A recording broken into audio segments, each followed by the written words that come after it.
연필 같은 사람.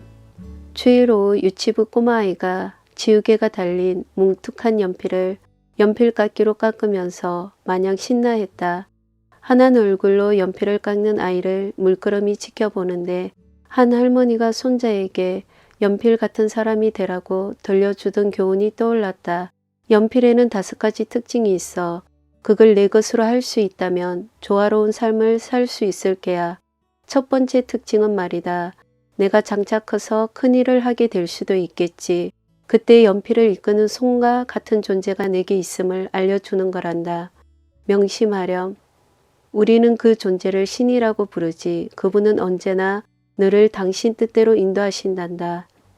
두 번째는 가끔은 쓰던 걸 멈추고 연필을 깎아야 할 때도 있다는 사실이야. 당장은 좀 아파도 힘을 더 예리하게 쓸 수 있지. 너도 그렇게 고통과 슬픔을 견뎌내는 법을 배워야 해. 그래야 더 나은 사람이 될 수 있는 게야. 세 번째는 실수를 지울 수 있도록 지우개가 달려있다는 점이란다. 잘못된 걸 바로 잡는 건 부끄러운 일이 아니야. 오히려 우리가 옳은 길을 걷도록 이끌어주지. 네 번째는 연필에서 가장 중요한 건 외필을 감싼 나무가 아니라 그 안에 든 힘이라는 거야. 그러니 늘 내 마음속에 어떤 일이 일어나고 있는지 그 소리에 귀를 기울이렴. 마지막으로 5번째는 연필이 항상 흔적을 남긴다는 사실이야. 마찬가지로 내가 살면서 행하는 모든 일 역시 흔적을 남긴다는 걸 명심하렴. 우리는 스스로 무슨 일을 하고 있는지 늘 의식하면서 살아야 하는 거란다. 신앙의 여정도 마찬가지가 아닐까. 첫째, 내 인생의 설계자가 주님이심을 명심해야 한다. 하지만 종종 이러한 사실을 까마득하게 잊고 살면서 주님은 내가 기도의 손을 문지를 때 내 소원만 들어주면 그만이다. 세상을 거슬러 주님의 뜻대로 살아야 하건만 하늘나라로 인도하는 내비게이션의 안내는 왠지 손해보는 듯하고 어렵다. 그래서 편하고 쉬운 길을 찾다가 곁길로 빠질 때가 많다. 정욕의 진흙탕에 빠져 허우적거리다가 번개를 맞으면 그제야 모두가 제 탓입니다. 용서해 주십시오. 다시는 그러지 않겠습니다. 주님의 뜻이라면 인도하시는 대로 순종하겠습니다. 하면서 몸을 납작 엎드린다. 비바람이 몰아치는 거친 강야나 불구덩이 가운데 던져질지라도 겁내지 말아야 한다. 넘어질지라도 강하게 붙드시는 주님의 손길이 있다. 내가 어딜 가든지 무얼 하든지 매일매일 나를 보호하시고 나의 걸음을 인도하시는 하나님께서 마음껏 내 마음을 설계하시도록 맡겨드려야 한다. 둘째는 무디어진 영혼의 심을 예리하게 깎아야 한다. 습관적으로 사역이나 영적 생활을 하다 보면 자신의 영혼이 무디어진 것조차 모를 때가 있다. 가끔은 쓰던 걸 멈추고 천천히 연필을 깎아야 한다. 아무도 나의 아픔과 수고를 눈여겨보지도 않고 다 쓰다 버려진 몽땅 연필이 된 듯 외딴 섬에 홀로 유배된 듯한 환경에 처할 때도 있다. 그러나 주님은 그때도 여전히 일하고 계신다. 결코 멈추어진 시간이 아니다. 당장은 좀 쓰라리고 아파도 영혼의 힘을 더 예리하게 사용하도록 하나님께서 허락하신 기간이다. 나의 기쁨은 고통을 사랑하는 것입니다. 나의 기쁨은 어둠 속에 머물러 있는 것이며 나를 감추는 것이고 나는 낮추는 것입니다.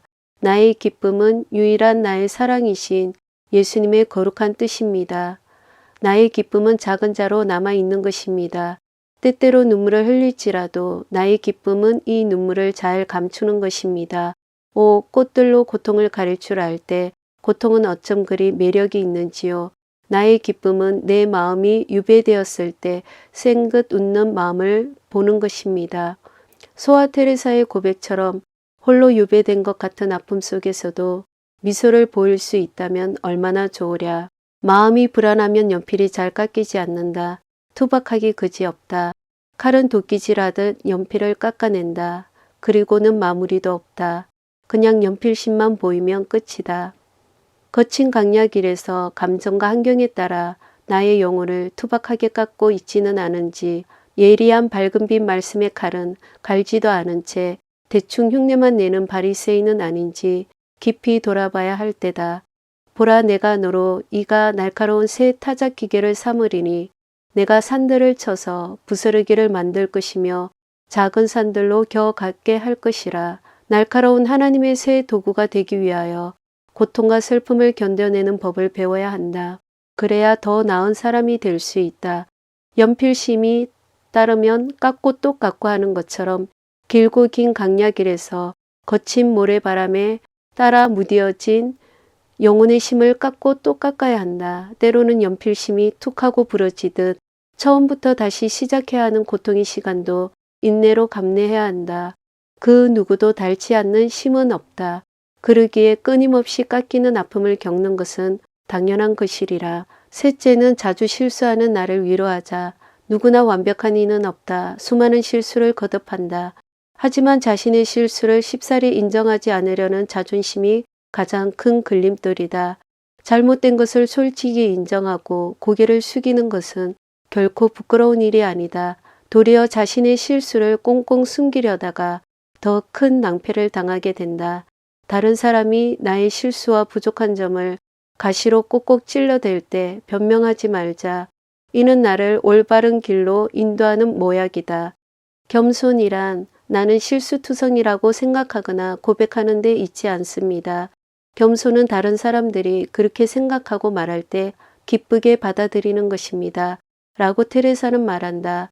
임종을 2달 앞둔 그녀의 병상을 지키던 둘째 언니가 무슨 잘못을 저지른 후 내 잘못을 스스로 책망하면서 실망을 느끼게 된다고 고백하자 이렇게 말했다. 저는 결코 실망하지 않기로 했습니다. 무슨 잘못을 저질러 슬프게 되면 그것은 제가 불충실한 탓인 줄 잘 압니다. 하지만 제가 거기 머물러 있다고 생각하십니까? 아니, 저는 급히 달려가서 주님께 아뢰입니다. 주님, 이 슬픈 기분은 마땅히 제가 받을 것인 줄 모르지 않습니다. 하지만 이것을 사랑으로 보내주신 시련으로 달게 여겨 당신께 바치게 해 주십시오. 제가 한 행동에 대해서는 저는 어디까지나 기뻐합니다. 이렇게 주님께 아랜답니다. 자신의 부족함이나 실수 때문에 더 이상 움츠려들거나 숨지 말자. 겸손히 자신의 실수를 인정하며 고침받자. 그 어떤 허물과 가오라도 고치시는 보혈의 지우개가 있음을 기억하자. 나를 위로하며 회개한 것들을 잊어주자. 그리고 힘을 내자. 넷째는 연필에서 가장 중요한 건 외필을 감싼 나무가 아니라 심이듯 내면의 소리를 잘 들어야 한다. 바깥 세상의 소리에 귀를 기울이다 보면 성령님의 세미한 음성을 놓치기가 쉽다. 호랑이, 뱀, 여우, 돼지, 염소, 자라, 공작과 같은 짐승의 소리가 들리고 있지는 않은가. 순간순간 깨어서 내면의 지극히 작은 죄의 움직임이라도 놓치지 말고 철저히 회개하자. 양심의 등불을 온전히 밝히고 주님의 음성에 온전히 순종하는 그날까지 쉼 없이 길을 쫑긋 세우자. 마지막으로 연필이 흔적을 남기듯 내가 행한 모든 일이 이 땅뿐만 아니라 하늘나라의 생명책에 낱낱이 기록됨을 명심하자. 오늘 하루 난 어떤 흔적을 남겼을까? 하나님을 순간순간 의식하며 살아가고 있는가? 나의 영혼이 온전해지는 그날까지 더 부서지고 깎여야 하리라. 연필처럼.